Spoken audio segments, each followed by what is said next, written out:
We're getting ready to trade December week 3 on the S&P 500. This is across the market, December OPEX, and it will be a big time expiration because it's the end of the year and the end of the quarter and so on and so forth. So lots riding on the line this week as far as that all goes. Here is our intraday chart. Here's where we closed on Thursday and we gapped down open on Friday and we tried to make a low here around where Thursday's low had been. We ran up and ran into some sellers right at the 20 EMA line and also at the 36.58 level. This was our big time line in the sand in December week 1. Looked above this, failed, rolled over, broke down to a new low and therefore a new low for the month of December, and pushed all the way down for a look below the 20-day simple moving average, holding a low at 36.33.46 and reversing off of there. And once we retook the 20 EMA line and tested it, and so on and so forth, and the 50 RSI, we rallied on from there. At the end of the day, we tried to break out to a new high of the day, but we could not quite fill the gap to Thursday's close, and we could not make it past the 36.65 level. Fell back off of that, tried one more time right into the close, but failed there as well. So clearly there were some bets placed up here on the 10-day simple moving average and on the all the way on down to the 36.65 level. That had to do with options expiration, most likely, in my opinion.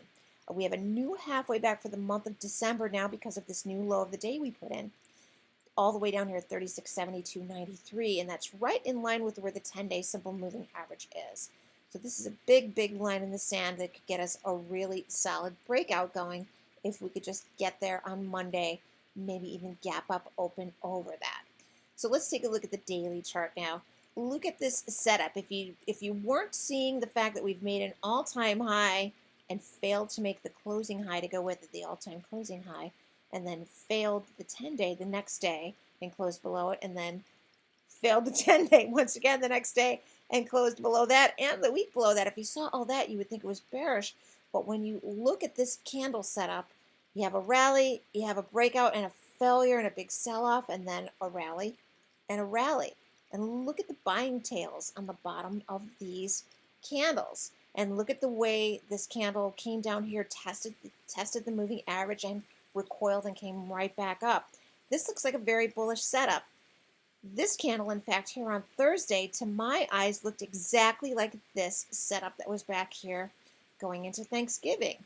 And lo and behold, during the week of Thanksgiving, we ended up gapping up open the next day and having this huge rally. I really thought that Thursday and this candle here were identical to each other, and we were looking at this here, and I think we would have had that gap up open, but there was news in the morning that that a couple of the people on the FDA panel had dissented or voted no for that vaccine approval, emergency usage approval. So I think that's what got us to roll over in pre-market and be selling off.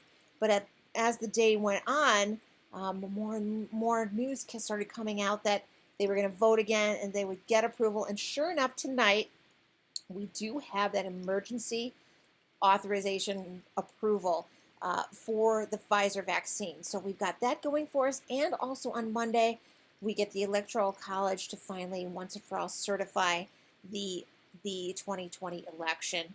And that's going to lift a lot of uncertainty as well. So we have a really good setup here to really pop on Monday. We have an unresolved high.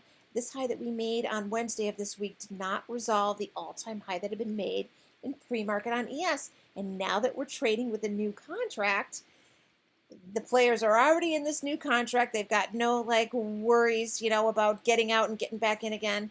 They can take us up, and with the new spread, we could go much higher than we would have this day. This day we would have maybe at most made about 37.15 with the spread to take out that ES high. I think it's like at 37.14 and change. Well, now with that 7.5 to 9.5 point spread, that could take us up very nicely. It could take us up, maybe even to 37.20, 22, something like that to resolve that high with ES. And once we do that, then we've got some nice support under it with this 37.15 level, which is our 15% marker on the year. And as I've been telling you for a while, if we could get up above 37.15 and hold for a while, we can go on for a measured move target up to maybe 37.80. I might have to rethink that measured move target now that the December low broke. It might actually give us an even higher target now. Let me work on that and talk to you about that in a note early next week. But for now, I just wanted to get this video in front of you to let you know about that news, to remind you about that electoral college thing, and to show you that this setup actually looks pretty bullish. So we're either going to come in, I think we're going to come in with a gap up open and go resolve that thing, and then hold some support above 37.15 and see what happens from there. If 37.15 can't hold support, then it's the party's over, and maybe we're going to sell off the rest of the week as we head into monthly OPEX. If we come in flat to down in any way, we're going to come back in and we're going to challenge Friday's low and the rising 20-day. The rising 20-day is going to be all the way up here. So if we come in and break much lower than maybe that 36.44 level where the old December low was, if we're going to break the 20-day and finish filling off this gap, the gap to the November close, and if all that breaks, ultimately we could end up all the way back down here, filling this next gap, and this next gap is the fill for it is right in line with November options settlement, which is our current all-time high settlement price, 35.7848. So that would be kind of like a scary clip backwards, wouldn't it? But at the same time, it would be one of those things where we fall back, and in the end, it would be very bullish to buy here, because if this holds and gives us another new all-time high monthly settlement price, then, you saw the story of what happened in December. That could be what we are looking at for the final couple weeks of December and going into the first week or so of January. Okay? I hope this all makes sense. If you're confused in any way or don't understand the levels or can't read this chart or something, please send me a direct message on the private Twitter account. I'm happy to answer those questions for you. I might be a little late on posting next week. I'm going to post the whole day as usual on Monday, but I'm trying to take a tiny little bit of time off. I'm around, I'm trading, but I'm trying to take some mornings off next week, maybe Tuesday, Wednesday, Thursday or so. But I'm always here to answer your questions. Have a great rest of your weekend. Have a good weekend. Enjoy the holidays. As always, good luck and good trading.